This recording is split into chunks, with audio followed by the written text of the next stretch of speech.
형, 아버지 저체온증으로 응급실에 실려왔어. 무슨 일이 있었던 거야? 아, 그거.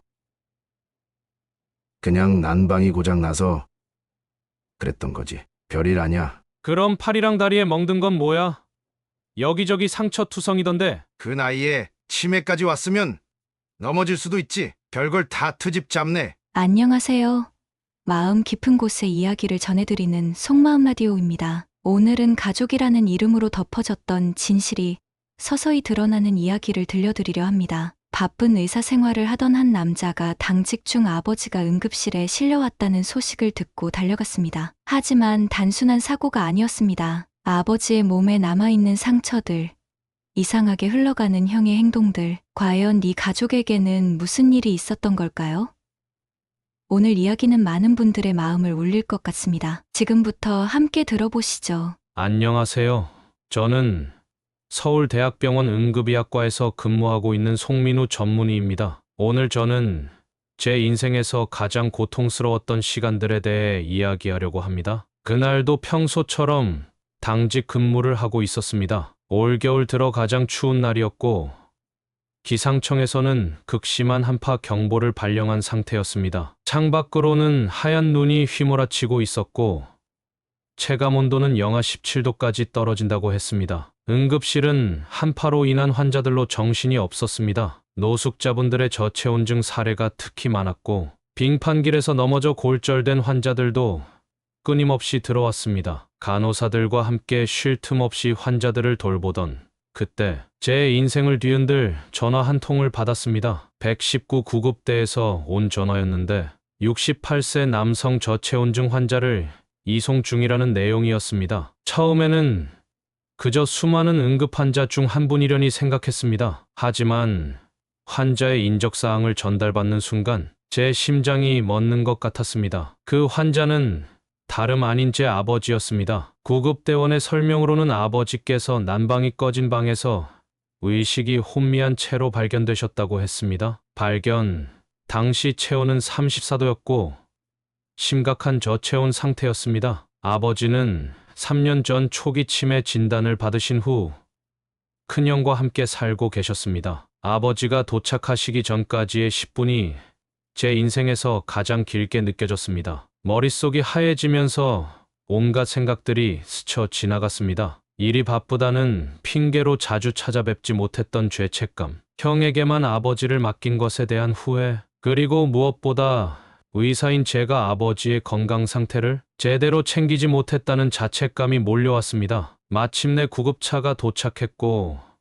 아버지는 들것에 실려 응급실로 들어오셨습니다. 창백한 얼굴로 누워 계신 아버지의 모습은 제가 평생 잊지 못할 광경이 되었습니다. 평생을 교단에 서시며 당당하고 위엄있게 학생들을 가르치시던 그 아버지가 이제는 한 치매 환자로서 병실 침대에 누워 계신 모습이었습니다. 신속하게 응급처치를 시작했습니다. 체온을 올리기 위한 수액을 투여하고 산소 포화도를 체크하면서 심전도 모니터링을 시작했습니다. 하지만 의사로서의 냉철한 판단과 아들로서의 감정 사이에서 제 마음은 계속해서 흔들렸습니다. 1시간쯤 지나 큰형이 병원에 도착했습니다. 그런데 이상했습니다. 형의 표정은 다급함도 걱정도 보이지 않았습니다. 오히려 피곤하고 짜증스러운 표정이었습니다. 더 충격적인 건 형이 아버지의 상태를 묻기도 전에 보험 서류를 먼저 찾기 시작했다는 것입니다. 그 순간 제 가슴에 불길한 예감이 들었습니다. 불안한 마음을 다잡고 아버지의 상태를 다시 확인했습니다. 그런데 아버지의 상태가 이상했습니다. 단순한 저체온증만이 아니었습니다. 영양실조 상태였고 전신에 멍 자국들이 눈에 띄었습니다. 옷은 땀과 소변으로 젖어 있었고 피부는 갈라져 있었습니다. 오랜 기간 제대로 된 씻기나 옷 갈아입히기가 이루어지지 않은 것이 분명했습니다. 이제 의심이 확신으로 바뀌었습니다. 아버지가 당한 것은 단순 사고가 아니었습니다. 누군가의 고의적인 학대일 가능성이 컸습니다. 아버지의 검사 결과는 예상보다 훨씬 더 심각했습니다. 혈액검사 수치는 모든 지표가 비정상이었고 탈수 증상과 알부민 수치 저하가 뚜렷했습니다. 특히 치매 치료제의 혈중 농도가 거의 검출되지 않았습니다. 이는 치매 약물이 최소 한 달 이상 투약되지 않았다는 증거였습니다. 전신 CT 촬영 결과는 더 충격적이었습니다. 여러 군데의 늑골 골절, 왼손 손목 골절, 치료받지 않은 미세 골절 흔적들이 보였습니다. 제가 수많은 낙상 사고를 다루어 왔기에 알고 있었습니다. 이런 골절은 단순히 넘어져서 생기는 상처가 아닙니다. 누군가의 폭력에 의해 생긴 상처라는 것을. 더욱 충격적이었던 것은 팔과 허벅지에 남아있는 주사 자국이었습니다. 병원에서 처방한 흔적이 아닌 불법 약물 투여의 흔적이었습니다. 이를 본 순간 제 손이 떨리기 시작했습니다. 아버지를 이렇게 만든 사람이 바로 내 형일지도 모른다는 의심이 머릿속에 박혔습니다. 혈액 검사에서는 또 다른 이상한 점이 발견되었습니다. 치매 치료제의 혈중 농도가 거의 검출되지 않았습니다. 3년 전 치매 진단 이후 꾸준히 복용해 오셨다는 약이 최소 한 달 이상 제대로 투여되지 않았다는 의미였습니다. 이것은 명백한 치료 방임이었습니다. 손톱과 발톱은 까맣게 변색되어 있었고 발가락 사이의 무좀은 이미 심각한 상태였습니다. 체중 기록을 확인해 보니 3개월 만에 12kg이나 감소해 있었습니다. 정상적인 식사가 제공되지 않았다는 것이 분명했습니다. 근육량도 심각하게 감소해 있었고 이로 인해 보행이 거의 불가능한 상태였습니다. 더욱 충격적인 것은 아버지의 몸 곳곳에서 발견된 주사 자국이었습니다. 팔과 허벅지에 여러 개의 주사 자국이 있었는데 이는 병원에서 처방받은 주사제의 흔적이 아니었습니다. 누군가가 불법적으로 약물을 투여했다는 의심이 들었습니다. 침대에 누워 계신 아버지의 모습은 더욱 안쓰러웠습니다. 의식은 있으셨지만 눈빛이 초점을 잃은 채 천장만 바라보고 계셨습니다. 간간히 불안한 듯 손을 떠시는 모습이 보였고 누군가 다가가면 움츠러드는 반응을 보이셨습니다. 명백한 학대 후유증의 증상이었습니다. 검사 결과를 정리하면서 화가 치밀어 올랐습니다. 이런 상태가 되도록 방치한 것은 단순한 실수나 무지가 아닌 의도적인 학대였음이 분명했습니다. 더구나 이런 상황을 모른 척 외면했던 제 자신이 너무나도 부끄러웠습니다. 형은 아버지의 상태를 설명을 듣는 동안 무표정한 얼굴로 휴대폰만 들여다보고 있었습니다. 오히려 검사가 너무 많이 진행된다며 불만스러운 태도를 보였고 보험 적용 여부만 계속해서 확인했습니다. 이런 형의 모습에서 불길한 예감이 들었습니다. 간호사들이 아버지의 체온을 측정하고 수액을 교체하는 동안 저는 마음을 다잡았습니다. 이제는 더 이상 눈 감아서는 안 되었습니다. 아버지를 이런 상태로 만든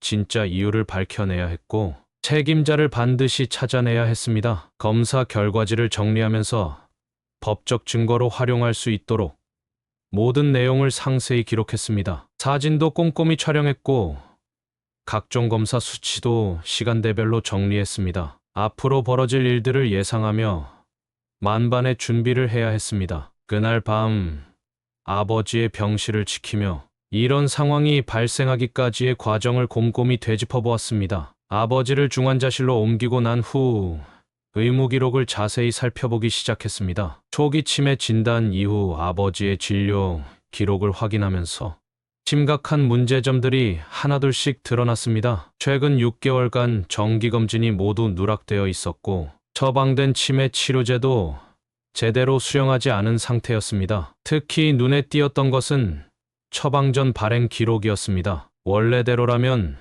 매달 정기적으로 받아가야 할 치매 약이 3개월 전부터 아예 처방 전조차 발급받지 않은 상태였습니다. 치매 환자에게 갑자기 약을 중단하는 것이 얼마나 위험한지는 의사로서 너무나도 잘 알고 있었습니다. 아버지의 상태를 더 자세히 살펴보니 약물 오남용의 정황도 발견되었습니다. 혈액 검사에서 수면제 성분이 과다 검출되었는데 이는 정식으로 처방받은 약물이 아니었습니다. 누군가가 불법적으로 수면제를 투여했다는 의미였습니다. 이런 약물 오남용은 치매 증상을 급격히 악화시킬 수 있는 위험한 행위였습니다. 영양 상태를 보여주는 각종 수치들은 더욱 끔찍했습니다. 혈중 단백질 수치는 정상의 절반도 되지 않았고 비타민 D 수치는 바닥을 보이고 있었습니다. 이는 아버지께서 장기간 실내에만 갇혀 계셨다는 것을 의미했습니다. 더 큰 문제는 아버지의 몸 곳곳에서 발견된 상처들이었습니다. CT 스캔에서 발견된 늑골골절은 최소 3번 이상의 외상이 있었음을 보여주었고 팔과 다리의 멍 자국들은 명백한 물리적 폭력의 흔적이었습니다. 이런 상처들이 어떻게 생겼는지 누구도 제대로 된 설명을 하지 못했습니다. 욕창의 상태를 보고 더욱 분노가 치밀었습니다. 등과 엉덩이 부위의 욕창은 이미 3단계까지 진행되어 있었는데 이는 최소 한 달 이상 같은 자세로 방치되었다는 의미였습니다. 기본적인 체위 변경조차 이루어지지 않았던 것입니다. 체온 저하의 원인도 명백했습니다. 한파주의보가 발령된 날씨에 난방이 꺼진 방에 홀로 계셨다는 것은 의도적인 방치나 다름없었습니다. 게다가 발견 당시 입고 계셨던 옷은 한겨울에 입기에는 너무나도 얇은 것이었습니다. 아버지의 정신 상태도 심각했습니다. 원래는 치매로 인한 가벼운 기억력 저하만 있으셨는데 이제는 시간과 장소에 대한 진압력도 거의 상실된 상태였습니다. 약물 중단과 부적절한 투약, 그리고 지속된 스트레스로 인해 증상이 급격히 악화된 것이 분명했습니다. 검사실에서 나온 혈액 검사 결과지를 보면서 의심스러운 점을 하나 더 발견했습니다. 아버지의 혈당이 비정상적으로 낮았던 것입니다. 식사를 제대로 하지 못하셨다는 것도 있었지만 이상할 정도로 수치가 낮았습니다. 마치 누군가가 의도적으로 저혈당을 유도한 것처럼 보였습니다. 치과 검진에서도 심각한 문제가 발견되었습니다. 잇몸 전체가 심각한 염증 상태였고 여러 개의 치아가 흔들리고 있었습니다. 기본적인 구강 관리조차 이루어지지 않았다는 증거였습니다. 이로 인해 음식 섭취가 더욱 어려웠을 것이 분명했습니다. 이 모든 증거들을 종합해보니 한 가지 결론에 도달할 수밖에 없었습니다. 이것은 단순한 방치가 아닌 계획적이고 의도적인 학대였다는 것입니다. 그리고 이 모든 일이 제가 가장 신뢰했던 형의 집에서 일어났다는 사실이 저를 더욱 괴롭게 했습니다. 의사로서 그리고 아들로서 이 상황을 그냥 넘길 수는 없었습니다. 큰형이 보험 관련 서류들을 급하게 챙기는 모습을 보면서 불길한 예감이 들었습니다. 중환자실에 계신 아버지는 뒷전인 채 형은 보험사에 전화를 걸어 보험금 청구 가능 여부부터 확인하고 있었습니다. 의사인 제가 병실에서 나오자마자 형은 퇴원 수속을 서두르려 했습니다. 아버지의 상태가 위중한데도 형은 빨리 집으로 모시고 가야 한다며 안간힘을 썼습니다. 하지만 의료진의 동의 없이는 퇴원이 불가능했고 저는 주치의로서 퇴원을 강력히 반대했습니다. 그러자 형의 태도는 돌변했고 병원비가 너무 많이 나온다며 격분하기 시작했습니다. 더 이상한 것은 형이 아버지 명의의 통장과 도장을 가지고 와서는 이번 수속을 자신의 명의로 바꾸려 했다는 점이었습니다. 마치 아버지의 재정을 완전히 장악하려는 듯한 모습이었습니다. 게다가 아버지 앞으로 온 우편물들도 모두 자신이 보관하겠다고 했습니다. 병원 원무과를 통해 확인해보니 형은 이미 아버지 명의로 된 실손보험 서류 발급을 여러 차례 진행한 상태였습니다. 하지만 그 보험금들이 어디에 쓰였는지는 전혀 알 수 없었고 아버지의 치료비나 생활비로 쓰인 흔적은 찾을 수 없었습니다. 다행히 간호사가 이를 제지했지만 형의 의도는 너무나 명백했습니다. 한 번은 형이 아버지의 담당 의사인 제가 자리를 비운 틈을 타서 다른 의사에게 찾아가 퇴원 서류를 요청하는 것을 발견했습니다. 물론 즉시 저지되었지만 이런 행동들이 단순한 우연이 아니라는 것을 직감할 수 있었습니다. 아버지의 병실 옆 휴게실에서 형이 통화하는 내용을 우연히 듣게 되었는데 퇴원을 서두르는 와중에도 형은 보험사에 여러 번 연락을 취했고 심지어는 아버지의 상태가 나쁜 것이 병원 측의 책임이라며 소송을 거론하기도 했습니다. 이는 마치 보험금을 노린 계획적인 행동처럼 보였습니다. 이런 정황들을 지켜보면서 가슴이 무너져 내렸습니다. 제가 믿고 의지했던 형이 아버지를 돈벌이 수단으로만 여기고 있었다는 사실이 너무나도 고통스러웠습니다. 하지만 이것은 시작에 불과했고 더 큰 진실이 저를 기다리고 있었습니다. 중환자실 간호사들로부터 매우 심각한 보고를 받았습니다. 여러 명의 간호사들이 공통적으로 증언한 내용이었는데 면회 시간마다 형의 행동이 매우 이상했다는 것이었습니다. 아버지께 의도적으로 스트레스를 주는 이야기들을 반복했고 때로는 협박성 발언까지 했다고 했습니다. 그때마다 아버지의 상태가 갑자기 불안정해지셨고 혈압이 급격히 상승하는 일이 반복되었습니다. 이는 분명 우연이 아니었습니다. 야간 당직 간호사는 형이 아버지께 무언가를 먹이는 장면을 목격했다고 했습니다. 중환자실에서 허가되지 않은 음식을 반입하는 것도 문제였지만 더 큰 문제는 그 후 아버지께서 심한 구토 증세를 보이셨다는 점이었습니다. 의도적으로 아버지의 상태를 악화시키려 했다는 의심이 들었습니다. 중환자실 청소를 담당하는 직원도 수상한 정황을 제보했습니다. 형이 다녀간 후 쓰레기통에서 수상한 약봉지들이 발견되었다는 것입니다. 처방되지 않은 약물을 몰래 투여했을 가능성이 높았습니다. 즉시 해당 증거를 수집하여 성분 분석을 의뢰했습니다. 물리치료사의 증언도 있었습니다. 재활 치료를 위해 방문했을 때 형이 아버지의 상태가 나쁘다며 치료를 거부했다고 합니다. 하지만 의료진이 판단하기에 아버지의 상태는 충분히 재활 치료가 가능한 상황이었습니다. 의도적으로 아버지의 회복을 방해하려 했던 것입니다. 영양사도 비슷한 경험을 했습니다. 형이 아버지의 식사가 늘 거의 남아 있었고 식사하신 흔적이 아예 없을 때도 있었다고 합니다. 이는 환자의 회복을 심각하게 저해할 수 있는 행위였습니다. 원무과 직원들도 이상한 점을 발견했습니다. 형이 아버지 병원 진단서를 하루가 멀다 하고 떼어가는 수상한 행동을 반복했다는 것입니다. 약제과에서도 중요한 제보가 있었습니다. 형이 다른 환자의 처방전을 이용해 약물을 불법으로 구하려 한 시도가 있었다는 것입니다. 다행히 발각되어 미수에 그쳤지만 이는 심각한 불법 행위였습니다. 병원 직원들의 증언이 쌓여갈수록 형의 의도는 더욱 명확해졌습니다. 아버지의 회복을 방해하고 오히려 상태를 악화시켜 보험금을 타내려 했다는 것이 분명했습니다. 저는 수집한 모든 증거를 들고 경찰서로 향했습니다. 추운 겨울날 아침 병원을 잠시 비우고 관할 경찰서의 민원실을 찾았을 때의 긴장감이 아직도 생생합니다. 의사로서 그리고 아들로서 이런 선택을 하는 것이 쉽지 않았지만 더 이상 지체할 수는 없었습니다. 경찰서에서 처음 만난 담당 형사님은 제 이야기를 매우 진지하게 들어주셨습니다. 아버지의 상처 사진들, 의무기록, 간호사들의 증언을 정리한 자료들을 하나하나 살펴보시더니 이것은 단순한 노인학대를 넘어선 심각한 범죄라고 판단하셨습니다. 특히 보험금을 노린 계획적 범행이라는 점에서 즉각적인 수사가 필요하다고 하셨습니다. 경찰 수사가 시작되자마자 전담팀이 꾸려졌습니다. 강력팀 형사 2명,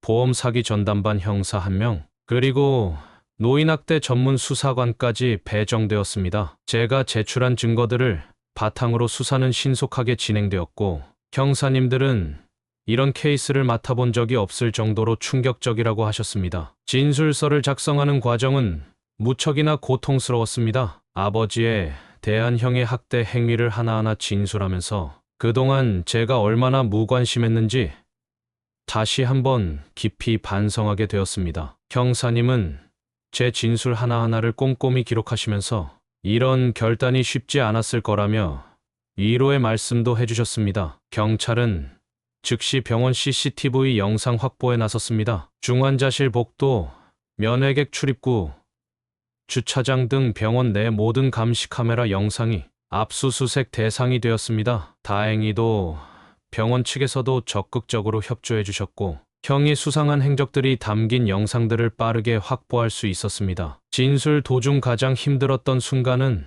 형의 학대 행위를 시간 순서대로 정리하는 과정이었습니다. 언제부터 이런 일이 시작되었는지, 어떤 식으로 진행되었는지, 보험금은 언제부터 노렸는지 이런 사실들을 하나하나 진술하면서 가슴이 무너져 내렸습니다. 가족이 가족을 이렇게 해칠 수 있다는 게 믿기지 않았습니다. 경찰은 특히 보험 관련 서류에 큰 관심을 보였습니다. 치매 환자인 아버지 명의로 여러 건의 보험에 가입한 것 자체가 불법이었고, 보험금을 타내기 위해 의도적으로 건강을 해친 정황이 뚜렷했기 때문입니다. 이는 단순 사기를 넘어선 중대 범죄였습니다. 수사가 본격화되면서 병원에도 수사관들이 상주하기 시작했습니다. 의료진 인터뷰가 이어졌고, 간호사들의 목격담이 하나둘 기록되었습니다. 모든 진술이 일관되게 형의 범행을 가리키고 있었고, 이는 명백한 증거가 되었습니다. 특히 중요한 것은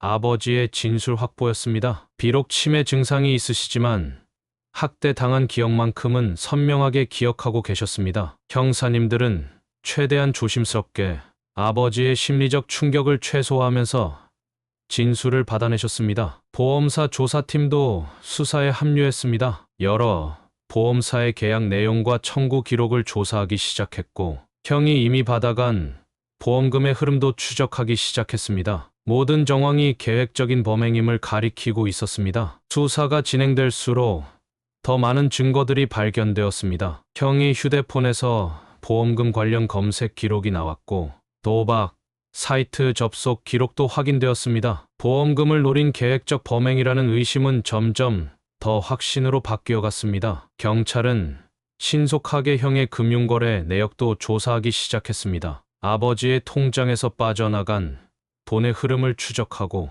보험금이 어떻게 사용되었는지 확인하는 작업이 시작되었습니다. 모든 증거가 하나로 연결되어 있었습니다. 제가 경찰서에서 진술을 마치고 나올 때는 이미 저녁이 되어 있었습니다. 차가운 겨울바람이 얼굴을 때렸지만 마음만큼은 조금 가벼워진 것 같았습니다. 이제는 진실이 밝혀질 것이라는 희망이 보였기 때문입니다. 거리에 쌓인 눈을 바라보며 생각했습니다. 이제 시작일 뿐이라고. 아버지를 지키기 위해, 그리고 정의를 위해 긴 싸움이 필요할 것이라고. 하지만 이제는 혼자가 아니었습니다. 법과 정의가 우리 편에 있었으니까요. 수사가 진행되면서 형의 과거 이력이 하나둘씩 드러나기 시작했습니다. 경찰이 형의 전과 기록을 조회했을 때 저는 또 한 번 충격에 빠졌습니다. 이미 몇 년 전에도 보험 사기 혐의로 입건된 전력이 있었던 것입니다. 당시에는 증거 불충분으로 기소되지 않았지만 그 수법이 이번 사건과 매우 유사했습니다. 더 충격적인 사실은 형이 다니던 직장에서의 기록이었습니다. 5년 전 모 보험회사에서 근무했는데 고객의 보험금을 빼돌린 혐의로 징계해고를 당했다는 사실이 밝혀졌습니다. 회사는 당시 형의 명예를 고려해 고소는 하지 않았지만 내부 감사 자료에는 모든 기록이 남아 있었습니다. 경찰은 형의 신용불량 기록도 찾아냈습니다. 도박, 빚이 엄청났습니다. 온라인 도박 사이트에서만 5천만 원이 넘는 빚이 있었고 사채업자들에게도 여러 건의 채무가 있었습니다. 이런 빚들이 형을 극단적인 선택으로 몰아갔다는 것을 알 수 있었습니다. 형이 살던 동네의 주민센터에서도 충격적인 제보가 있었습니다. 작년에만 2차례나 노인학대 의심 신고가 들어왔었다고 합니다. 당시 담당 공무원이 가정방문을 시도했지만 형이 완강하게 거부했고 결국 조사가 제대로 이루어지지 못했다고 했습니다. 경찰이 형의 개인 통장을 조사하면서 도박 이력이 더 구체적으로 드러났습니다. 불법 온라인 카지노 사이트에 거의 매일 접속한 기록이 있었고 심지어 아버지 연금이 들어오는 날이면 그날로 모든 돈을 도박에 탕진했다는 사실이 밝혀졌습니다. 형의 휴대폰 포렌식 결과도 충격적이었습니다. 보험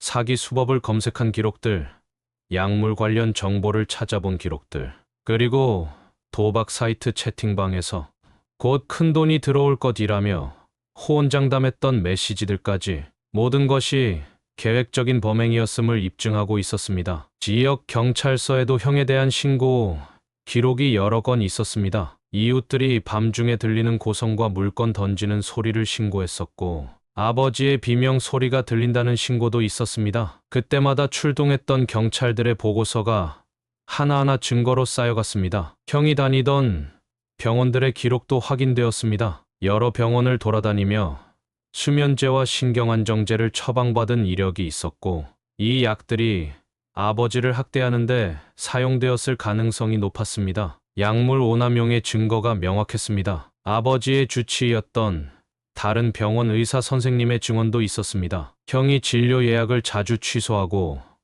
처방약을 제때 받아가지 않았으며 증상이 호전되었다며 거짓말을 했다는 증언이었습니다. 이는 의도적인 치료 방해였습니다. 형의 과거 동료들의 제보도 이어졌습니다. 보험회사에서 일할 때도 고객의 개인정보를 무단으로 조회하고 보험금 청구를 조작하려 한 정황들이 있었다고 했습니다. 당시에는 적발되지 않았던 범죄들이 하나둘 드러나기 시작했습니다. 가장 충격적인 것은 형이 과거에도 비슷한 수법으로 다른 노인을 상대로 보험 사기를 시도했다는 사실이었습니다. 그때는 미수에 그쳤지만 그 피해자의 증언이 이번 수사의 결정적인 증거가 되었습니다. 경찰은 형이 자주 드나들던 불법 도박장도 찾아냈습니다. 그곳 관계자들의 증언에 따르면 형은 곧 큰돈이 들어올 것이라며 수천만 원의 빚을 지고 있었고 그 돈을 갚기 위해 이런 극단적인 선택을 했다는 것이 밝혀졌습니다. 이 모든 사실이 밝혀질 때마다 저는 무너져 내렸습니다. 저와 함께 자란 형이 어떻게 이런 사람이 되어 있었는지, 그동안 제가 얼마나 형을 모르고 있었는지, 그리고 이런 사람에게 아버지를 맡겼다는 죄책감이 가슴을 무겁게 눌렀습니다. 병원의 모든 CCTV 영상이 경찰에 제출되면서 형의 범행은 더욱 명백해졌습니다. 중환자실 복도, 병실 입구, 주차장, 로비의 모든 감시 카메라가 형의 악행을 고스란히 담고 있었습니다. 영상을 하나하나 확인할 때마다 제 심장은 무너져 내렸습니다. 가장 충격적이었던 것은 중환자실 면회 시간의 영상이었습니다. 간호사들이 자리를 비운 틈을 타서 형이 아버지의 수액을 조작하는 장면이 선명하게 찍혀 있었습니다. 수액 주입 속도를 의도적으로 높이거나 낮추는 등 명백한 범죄 행위였습니다. 야간 CCTV는 더욱 충격적인 장면을 담고 있었습니다. 면회 시간이 한참 지난 새벽에 형이 몰래 병실에 들어와 아버지께 무언가를 먹이는 장면이 포착되었습니다. 주차장 CCTV에서는 형이 수상한 가방을 들고 자주 드나드는 모습이 발견되었습니다. 특히 야간에 몰래 들어오려다가 보안요원에게 제지당하는 장면도 있었습니다. 그 가방에는 나중에 발견된 불법 약물들이 들어있었을 것이라고 경찰은 추정했습니다. 병원 로비의 카메라는 형이 여러 보험사 직원들과 만나는 장면을 포착했습니다. 아버지의 상태가 악화된 것처럼 과장하여 설명하고 보험금 청구를 위한 서류들을 주고받는 모습이 모두 녹화되어 있었습니다. 화장실 앞 복도 카메라에서는 형이 전화 통화하는 장면이 여러 번 포착되었습니다. 음성은 녹음되지 않았지만 형의 행동으로 보아 도박 빚 독촉에 시달리는 것처럼 보였습니다. 초조하게 서성이다가 벽을 치거나 머리를 쥐어뜯는 모습이 선명했습니다. 병원 후문 CCTV는 형이 의심스러운 인물들과 만나는 장면을 포착했습니다. 나중에 밝혀진 바로는 이들이 사채업자들이었고 형은 이들에게 거액의 빚을 지고 있었다는 사실이 드러났습니다. 약제실 앞 카메라에서는 형이 다른 환자의 처방전을 들고 서성이는 모습이 발견되었습니다. 불법으로 약물을 구하려 했던 정황이 포착된 것입니다. 다행히 약제실 직원의 기민한 대응으로 미수에 그쳤지만 이 역시 명백한 범죄 의도였습니다. 엘리베이터 안의 CCTV도 중요한 증거를 제공했습니다. 형이 보험 서류를 들고 자신의 차트를 보며 웃는 모습, 통장을 확인하며 만족스러워하는 표정이 그대로 찍혀 있었습니다. 그 모습은 차마 한 가족이라고 믿기 힘들 정도였습니다. 원무과 앞 CCTV에서는 형이 아버지의 진단서를 위조하려 시도하는 장면이 포착되었습니다. 다른 환자의 진단서를 훔쳐보거나 직원들의 서명을 몰래 사진 찍는 등의 행동이 모두 기록되어 있었습니다. 응급실 입구 카메라는 그날 밤 아버지가 처음 이송되어 왔을 때의 상황을 담고 있었습니다. 다른 가족들은 모두 걱정하고 안타까워하는데 형만이 유독 침착하게 서류를 챙기는 모습이 의미심장하게 보였습니다. 이 모든 영상들은 하나의 이야기를 말해주고 있었습니다. 이것은 우발적인 사고가 아닌 철저히 계획된 범죄였다는 것을, 그리고 그 범죄의 주체가 바로 제가 그토록 믿었던 형이라는 사실이 저를 더욱 괴롭게 했습니다. 경찰의 금융조사는 더욱 충격적인 사실들을 밝혀냈습니다. 아버지 명의의 모든 통장과 형의 계좌 내역을 조사한 결과 지난 1년간의 자금 흐름이 모두 드러났습니다. 그 내용을 보면서 저는 머리가 아찔했습니다. 가장 심각했던 것은 아버지의 연금 착취였습니다. 매달 170만 원씩 입금되는 연금이 입금 직후 모두 형의 계좌로 빠져나가고 있었습니다. 생활비는커녕 병원비 한 푼 남기지 않은 채 모든 돈이 형의 도박 자금으로 쓰였다는 사실이 밝혀졌습니다. 보험금 관련 내역은 더욱 충격적이었습니다. 형은 아버지 명의로 총 8개의 보험에 가입했고 아버지 명의로 발급된 대출도 여러 건 있었습니다. 시중은행에서 받은 대출만 해도 몇 천만 원이 넘었고 저축은행과 대부업체를 통한 대출까지 합하면 총 1억이 넘었습니다. 치매 환자의 상태를 악용한 명백한 금융 사기였습니다. 아버지의 연금과 보험금이 모두 이런 도박 자금으로 사용된 것이었습니다. 신용카드 내역도 충격적이었습니다. 형은 아버지 명의로 발급받은 카드로 고급 술집, 도박장 근처 호텔, 명품 구매 등 사치스러운 소비를 일삼았습니다. 반면 아버지의 병원비나 약값은 제때 납부하지 않았습니다. 보험 사기 수익금의 흐름도 추적되었습니다. 보험금이 입금되면 그날로 대부분이 도박 자금으로 빠져나갔고 일부는 사채업자들에게 이자를 갚는데 사용되었습니다. 아버지의 치료비로는 단 한 푼도 사용되지 않았습니다. 더욱 악질적인 것은 병원비 착복이었습니다. 친척들이 아버지 치료비로 보내준 돈까지 형이 가로채서 도박에 탕진했다는 사실이 밝혀졌습니다. 병원에는 치료비가 밀려 독촉장이 여러 차례 발송되었다고 합니다. 부동산 관련 사기 시도도 있었습니다. 형은 아버지 명의의 주택연금을 신청하려 했고 심지어 아버지 소유의 작은 농가를 몰래 담보대출에 넣으려 한 정황도 발견되었습니다. 다행히 은행의 철저한 심사로 미수에 그쳤습니다. 계좌 거래 내역을 분석하면서 또 하나의 충격적인 사실이 발견되었습니다. 형이 아버지의 투약을 방해하고 건강을 해치는데 사용한 불법 약물 구매 내역도 있었던 것입니다. 이는 고의적인 건강 악화를 입증하는 결정적 증거가 되었습니다. 변호사는 이 모든 증거들이 법정에서 결정적인 역할을 할 것이라고 했습니다. 저는 그저 이 악몽 같은 현실이 하루빨리 끝나기만을 바랐습니다. 마침내 형의 체포 영장이 발부되었습니다. 한겨울 새벽, 경찰은 도박장 근처의 모텔에서 형을 전격 체포했습니다. 체포 당시 형의 수중에는 아버지 명의의 보험 서류와 통장들이 가득했고 불법 약물로 추정되는 물품들도 발견되었습니다. 체포 순간의 형의 모습은 제가 알던 형이 아니었습니다. 도박과 범죄로 망가진 형은 마치 다른 사람처럼 보였습니다. 처음에는 모든 것을 부인하며 소리를 지르고 난동을 부렸지만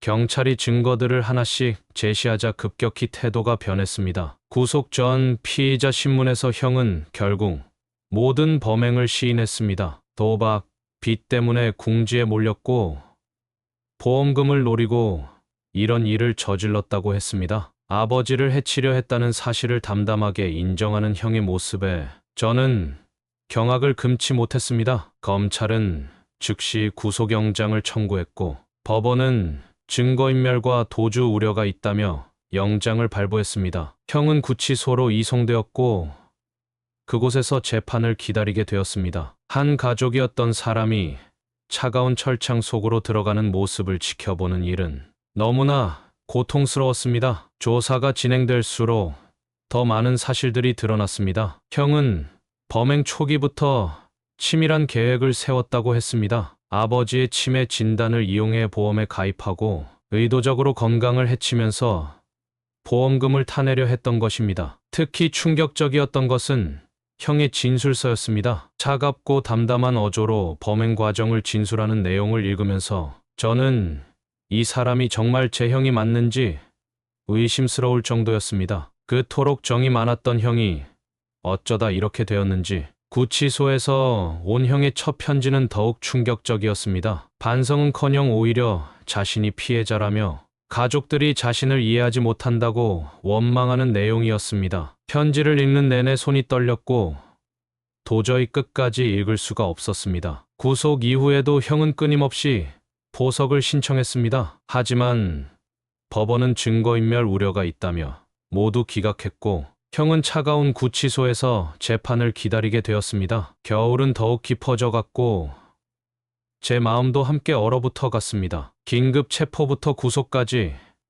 모든 과정을 지켜보면서 저는 깊은 상실감에 빠졌습니다. 어린 시절 저를 돌봐주던 형이 이제는 중범죄자가 되어 철창 속에 갇히게 된 현실이 너무나 비현실적으로 느껴졌습니다. 담당 형사님은 이렇게 결정적인 증거가 많은 사건은 처음이라고 했습니다. 유죄는 확실하며 상당히 중한 형량이 예상된다고 했습니다. 그 말을 들으면서도 제 마음 한켠에는 여전히 형을 향한 안타까움이 자리 잡고 있었습니다. 하지만 이제 돌이킬 수 없는 강을 건넌 것이었습니다. 아버지의 치료와 회복이 먼저였고 법의 심판은 피할 수 없는 것이었습니다. 창밖으로 내리는 눈을 바라보며 이 모든 악몽이 빨리 끝나기를 간절히 기도했습니다. 재판이 시작되었습니다. 검찰은 형을 특수상해, 노인학대, 보험 사기, 업무상 횡령 등 총 8개 혐의로 기소했습니다. 첫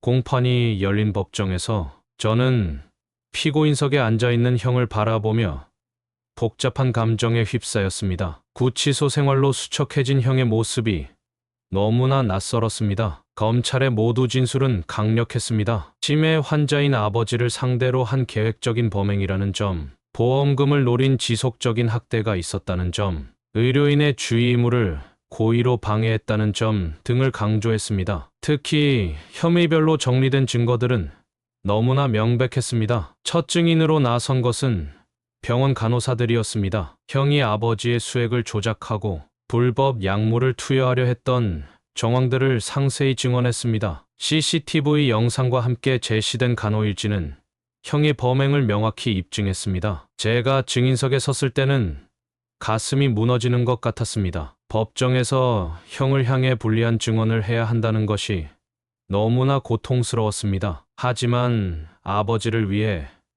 그리고 정의를 위해 모든 진실을 증언했습니다. 보험사 조사관들의 증언도 이어졌습니다. 형이 어떻게 보험에 가입하고 보험금을 청구했는지, 그 과정에서 어떤 서류들이 조작되었는지가 낱낱이 공개되었습니다. 치매 환자를 상대로 한 보험 사기의 전모가 드러났습니다. 변호인의 반대 신문에도 증거들은 흔들리지 않았습니다. 오히려 증인들의 추가 증언으로 더 많은 범행 사실이 드러났습니다. 형의 범행은 우발적인 것이 아닌 철저히 계획된 것이었음이 명백해졌습니다. 재판이 진행될수록 형의 태도도 변했습니다. 처음에는 모든 것을 부인하며 큰소리쳤지만 결정적인 증거들이 나올 때마다 점점 기가 꺾여갔습니다. 마지막에는 고개를 푹 숙인 채 움직이지도 않았습니다. 검사는 징역 12년을 구형했습니다. 사회적 약자인 치매 환자를 대상으로 한 계획적 범행, 보험 사기의 악질성,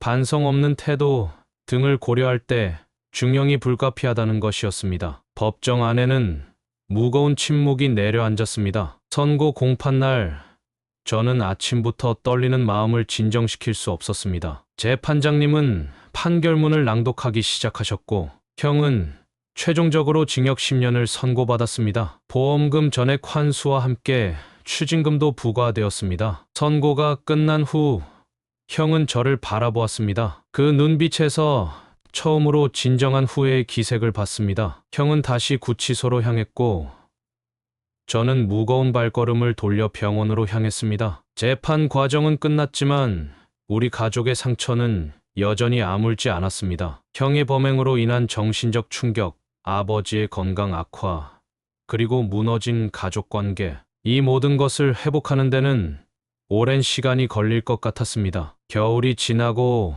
봄이 오듯 이 아픔도 언젠가는 치유되리라 믿었습니다. 하지만 그 전에 아버지의 건강 회복이 먼저였습니다. 이제 저희는 새로운 시작을 앞두고 있었습니다. 아버지의 회복은 천천히 하지만 꾸준히 진행되었습니다. 이제는 형의 방해 없이 제대로 된 치료를 시작할 수 있었습니다. 의료진과 상의하여 체계적인 치료 계획을 세웠고 필요한 모든 지원을 아끼지 않기로 했습니다. 가장 먼저 시작한 것은 약물 치료의 정상화였습니다. 그동안 중단되었던 치매 치료제를 다시 투약하기 시작했고 영양 상태 개선을 위한 보조제도 함께 처방받았습니다. 의사 선생님은 꾸준한 투약만으로도 상당한 호전이 있을 것이라고 말씀해 주셨습니다. 물리치료도 본격적으로 시작되었습니다. 오랜 방치로 약해진 근력을 회복하기 위해 매일 2시간씩 재활치료를 받으셨습니다. 처음에는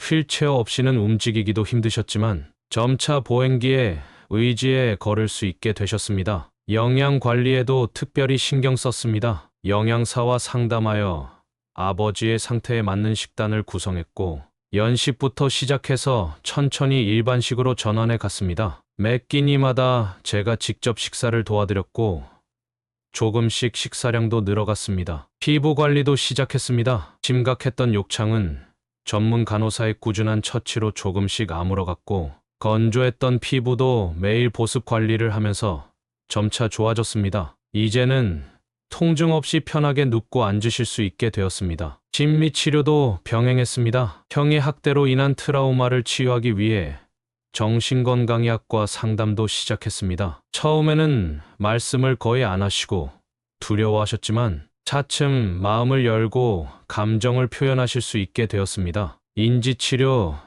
프로그램도 참여하기 시작했습니다. 간단한 퍼즐이나 그림 그리기부터 시작해서 점차 더 복잡한 활동들로 확장해 나갔습니다. 치매 증상도 약물 치료와 함께 조금씩 호전되는 모습을 보였습니다. 야외 활동도 조심스럽게 시작했습니다. 처음에는 병원 정원을 산책하는 것부터 시작했고 날씨가 좋은 날에는 휠체어를 타고 병원 근처 공원까지 나들이를 가기도 했습니다. 햇볕을 쬐니 얼굴에 조금씩 혈색이 돌아오셨습니다. 언어치료사의 도움도 받았습니다. 그동안 위축되어 말씀이 거의 없으셨는데 꾸준한 치료로 조금씩 대화가 가능해지셨습니다. 특히 옛날 이야기를 하실 때면 드물게 미소도 보이셨습니다. 간병인도 새로 고용했습니다. 이번에는 전문 자격을 갖춘 분을 신중하게 선택했고 스문의 시간 교대 근무로 아버지를 돌봐드리게 했습니다. 덕분에 기본적인 일상생활이 훨씬 편안해지셨습니다. 치료가 진행될수록 놀라운 변화가 일어났습니다. 두려움에 가득 찼던 눈빛이 조금씩 밝아지셨고 간간히 웃음소리도 들을 수 있게 되었습니다. 무엇보다 저를 알아보시고 반가워하시는 모습에 가슴이 뭉클했습니다. 병원 직원들도 아버지의 변화에 놀라워했습니다. 처음의 모습과 비교하면 마치 다른 사람 같다고들 했습니다. 의료진들은 이제 퇴원을 고려해볼 만한 상태라고 평가했습니다. 이제 봄이 오고 있었습니다. 창밖의 눈은 녹기 시작했고 아버지의 얼어붙었던 마음도 서서히 녹아내리고 있었습니다. 비록 더딘 걸음이었지만 우리는 확실히 앞으로 나아가고 있었습니다. 아버지가 퇴원하시고 새로운 생활이 시작되었습니다. 가장 먼저 한 일은 성년후견인 지정이었습니다. 이제는 제가 아버지의 법적 보호자가 되어 모든 것을 직접 챙기기로 했습니다. 이전의 실수를 반복하지 않기 위해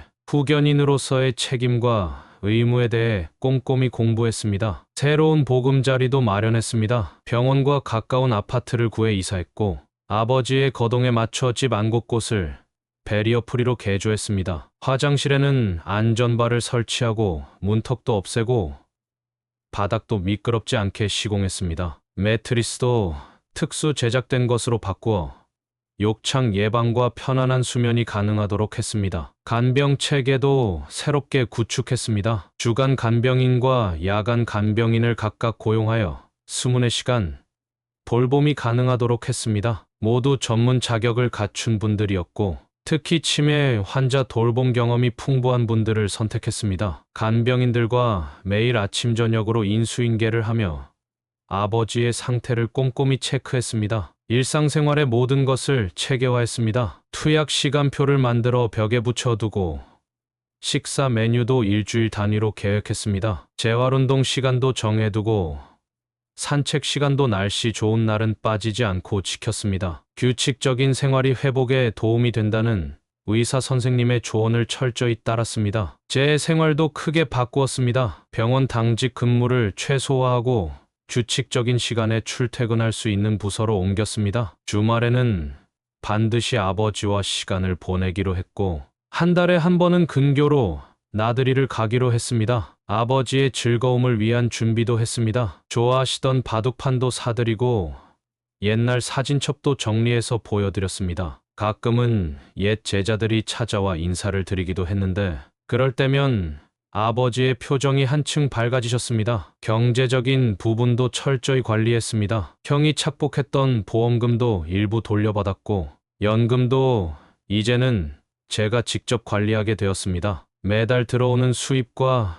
지출을 꼼꼼히 정리하고 긴급 상황을 위한 별도의 계좌도 마련했습니다. 의료진과의 소통도 강화했습니다. 정기적으로 주치의를 만나 상담했고, 간호사들과도 수시로 연락하며 아버지의 상태를 체크했습니다. 응급 상황에 대비한 매뉴얼도 만들어 두었고, 가까운 병원 응급실과도 연계 체계를 구축했습니다. 무엇보다 중요한 것은 아버지와의 정서적 유대였습니다. 매일 저녁 퇴근 후에는 반드시 아버지 방에서 시간을 보냈고, 손을 잡고 이야기를 나누었습니다. 처음에는 말씀이 없으셨지만 점차 옛날 이야기도 해주시고 때로는 농담도 하시게 되었습니다. 법적인 보호 장치도 마련했습니다. 노인보호 전문기관에 등록하고 정기적인 모니터링을 받기로 했습니다. 또한 지역 주민센터와도 연계하여 수시로 안부 확인을 받을 수 있도록 했습니다. 이런 2중 3중의 안전장치로 2번 다시는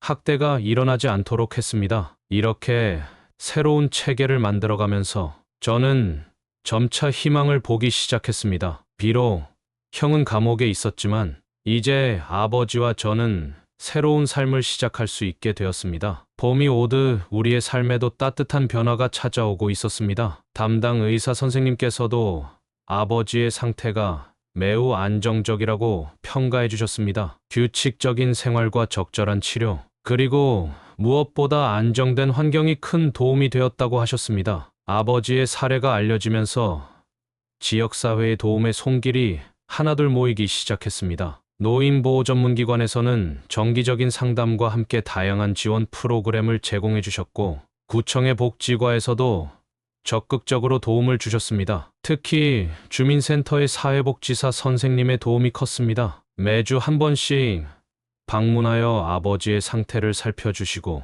필요한 복지 서비스를 연계해 주셨습니다. 덕분에 노인 돌봄 종합 서비스, 방문 요양 서비스 등 제가 미처 알지 못했던 다양한 지원을 받을 수 있었습니다. 지역 의료기관과의 협력 체계도 구축되었습니다. 제가 근무하는 병원뿐만 아니라 근처의 여러 병원들과 연계하여 응급 상황에 대비한 네트워크를 만들었습니다. 특히 치매안심센터와의 협력은 아버지의 치료에 큰 도움이 되었습니다. 노인복지관에서도 많은 도움을 주셨습니다. 주간보호 프로그램을 이용하게 되면서 아버지는 또래 어르신들과 교류할 수 있게 되었고, 다양한 여가 활동에도 참여하실 수 있었습니다. 공예교실, 음악치료, 원예활동 등을 통해 활력을 되찾으셨습니다. 지역 자원봉사자들의 정기적인 방문도 시작되었습니다. 말벗 서비스, 책 읽어주기, 산책 동행 등 다양한 형태의 봉사활동이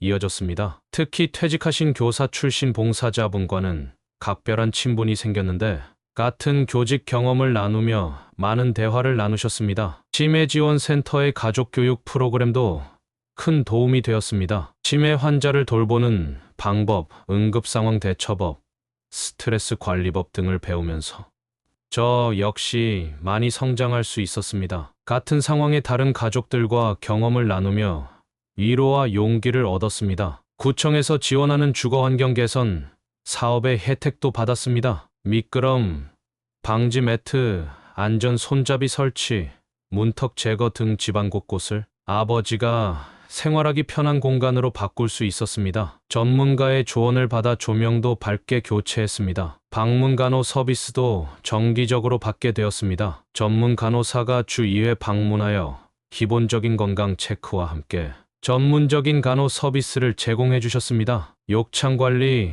투약 지도, 영양 관리 등을 꼼꼼히 챙겨주셨습니다. 무엇보다 감사했던 것은 이웃들의 따뜻한 관심이었습니다. 아파트 경비원 아저씨께서는 아버지의 산책 시간이면 늘 반갑게 인사를 건네주셨고, 슈퍼마켓 주인 아주머니는 항상 좋은 과일을 골라주셨습니다. 이런 작은 친절들이 모여 큰 위로가 되었습니다. 지역 신문에서 우리의 이야기를 다루면서 노인학대 예방의 중요성을 알리는 계기가 되기도 했습니다. 많은 분들이 관심을 가져주셨고, 비슷한 상황에 처한 다른 가정들에게도 도움이 되었다고 합니다. 경찰서에서도 정기적으로 연락이 왔습니다. 노인학대 전담 경찰관이 한 달에 한 번씩 방문하여 안부를 확인하고 혹시 모를 위험 상황을 예방하는데 도움을 주셨습니다. 든든한 보호막이 되어주셨습니다. 이런 지역사회의 관심과 지원 덕분에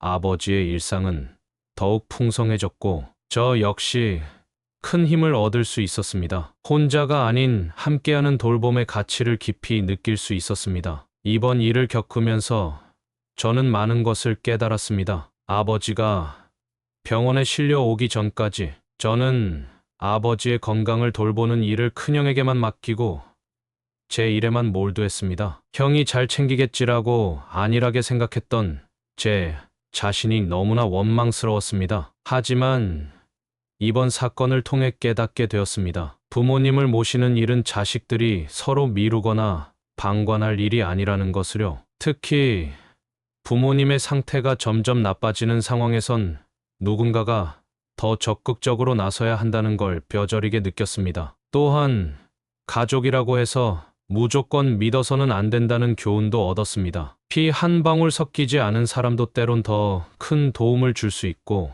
피를 나눈 형제도 때로는 가장 큰 상처를 줄 수 있다는 사실을 뼈아프게 깨달았습니다. 저는 아버지를 지키지 못한 것에 대해 스스로에게 용서를 구하고 싶습니다. 그리고 앞으로는 더 이상 그 책임을 회피하지 않을 것입니다. 이제 저는 아버지의 보호자이자 후견인으로서 아버지의 곁을 지킬 것입니다. 아버지의 얼굴에 미소가 돌아왔습니다. 그것만으로도 제겐 더없이 큰 위로가 됩니다. 예전에 강인하고 위험 있던 모습으로 완전히 돌아오시진 못했지만 지금의 아버지는 분명 예전보다 더 평온하고 행복해 보입니다. 매일매일이 감사의 연속입니다. 이제는 우리 가족에게도 따뜻한 봄이 찾아오고 있습니다. 아버지는 매일 조금씩 더 나아지고 계십니다. 때로는 제 손을 잡고 예전처럼 바둑 한 판을 두기도 하고 동네 어르신들과 수다를 나누며 웃기도 하십니다. 간병인과 함께 요리 프로그램을 보시며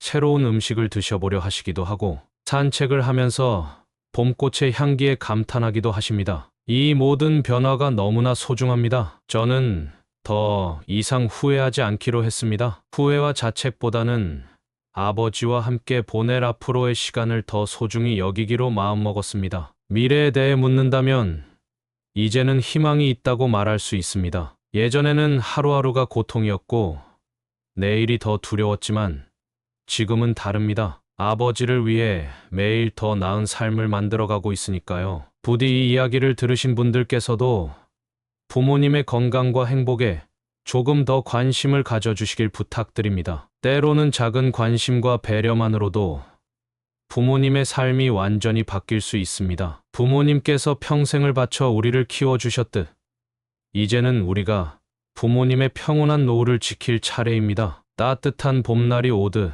우리 삶에도 새로운 희망이 찾아오길 간절히 바랍니다. 아버지가 이 모든 고통을 견뎌내셨던 것처럼 우리도 삶의 고난을 이겨내고 밝은 미래로 나아갈 수 있기를 바랍니다. 오늘 이야기를 끝까지 들어주셔서 감사합니다. 부디 여러분의 가정에도 따뜻한 평화가 깃들기를 바라며 아버지의 회복된 웃음이 여러분의 마음에도 작은 위로가 되었으면 좋겠습니다. 가족이라는 이름으로 감춰졌던 진실이 드러났을 때 주인공의 마음은 어땠을까요? 어쩌면 그에게 가장 큰 상처는 형에 대한 실망이었을지도 모르겠습니다. 하지만 아버지를 지키기 위해 끝까지 진실을 파헤친 주인공의 용기 덕분에 결국 새로운 시작을 맞이할 수 있었습니다. 이 사연을 듣고 여러분은 어떤 생각이 드셨나요? 가족이란 무엇일까요? 여러분의 진솔한 생각과 응원의 댓글을 남겨주세요. 속마음 라디오는 언제나 여러분의 이야기에 귀 기울이겠습니다. 구독과 좋아요는 따뜻한 마음을 전하는 최고의 방법입니다. 다음 사연도 진심을 담아 전해드리겠습니다. 감사합니다.